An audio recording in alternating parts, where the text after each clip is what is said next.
When we study the First World War, most people focus on the great clashes and horrible trench conditions of the battlefield. However, for most people who were alive during the war years of 1914 to 1918, they would have had no direct experience of the war zone. Instead, they remained in their communities and tried to support the war effort as civilians. This was known as the home front. In this video, we will explore what life was like for those living in Australia during World War I, and discover how some people banded together to support their friends and families in the armed forces, while others tried to solve the growing inequalities faced by the poor. The outbreak of war in August 1914 appeared to result in a huge wave of enthusiastic support for the war effort from the Australian people. They saw it as their opportunity to show their loyalty to the British Empire and to prove that the young nation was just as brave and as capable as the older empires of Europe. It was believed that if Australia showed their courage and abilities by succeeding on the battlefield, the rest of the world would treat them as equals. There was an initial rush to sign up for the war effort, as young men lined up in large numbers at recruitment offices. However, in 1914, the only kind of men that were accepted into the army were those who were physically fit, had no medical issues, and were of white European descent. Anyone who did not fit these criteria was turned away. In later years, though, these rules would be relaxed to attract as many recruits as possible. In fact, by late 1916, a third of all men aged between 18 and 45 had enlisted or tried to enlist. For those men that did not want to enlist, they were often treated harshly by others.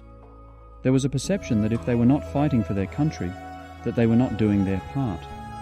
This led to the development of the term slacker to describe men who avoided enlistment or were not participating in the war effort in other ways. Sometimes young men were often sent a white feather in the mail as a way of indicating their cowardice and to encourage them to enlist. The first major challenge for the Australian people on the home front was to come to terms with the harsh reality of war. In 1915, the first wave of recruits, who were part of the Anzac Division of the British Army, landed at Gallipoli and suffered horrendous casualties. An avalanche of death notices was delivered to homes across the country and appeared in newspapers every week. This was followed by even more casualties at the Battle of Fromelles in 1916. The Australian people were shocked by the sheer scale of the losses and began to question whether or not they should be supporting the war effort. The bitter impact of the war could be seen on every street corner as people mourned their loved ones. Following the failure of the Gallipoli campaign, some people remained supportive of the war because they believed that it was still Australia's duty to support the British Empire. Others began to question the value of the war and whether it was worth the cost to human lives. As the war continued, the Australian government began to run recruitment drives in an attempt to boost the number of soldiers fighting overseas. The government ran a number of campaigns to try and convince men to enlist, including propaganda posters and songs. Large events like Empire Day, Allies Day and Anzac Day intended to show overall support for the war. Norman Lindsay became a key figure in the recruitment effort.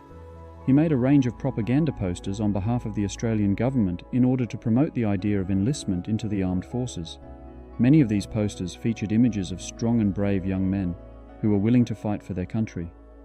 They appealed to the sense of duty that many Australians felt and promised adventure and glory on the battlefields. The role of women on the Australian home front during World War I changed dramatically from what it had been before the war. In pre-war Australia, most women's roles were restricted to the home and family. However, as more men went off to fight in the war, women began to take on a wider range of roles in society.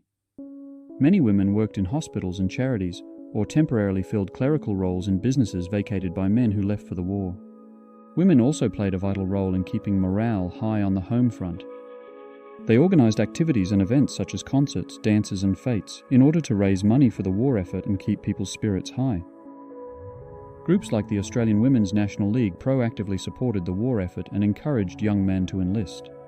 As a result, by the end of the war, the Australian public had donated £14 million to help others during the war. Women also arranged knitting and sewing events where thousands of them made socks and other items of clothing to be sent to the battlefront. Some of the knitters even slipped messages of encouragement into the socks they made. The outbreak of war quickly resulted in shortages of everyday items on store shelves. This was because the British government believed that it was more important to send food and supplies overseas to help with the war effort than to keep them available for people at home. Therefore, Australia's agricultural supply was vital to Britain's war effort. vast quantities of wool, wheat and meat were sent to Britain. While Australian farmers earned a lot of money from this trade, it did result in food shortages and price increases for everyday products in Australian cities. What made the situation worse was there had been a general crop failure across Australia during the 1914 to 1915 harvest, which had already caused food prices to soar. As a result, Australians had to make do with less food. Clothing was also in short supply, as the textile factories were converted to produce military uniforms and other supplies. This led to a shortage of items such as shoes, hats, and coats.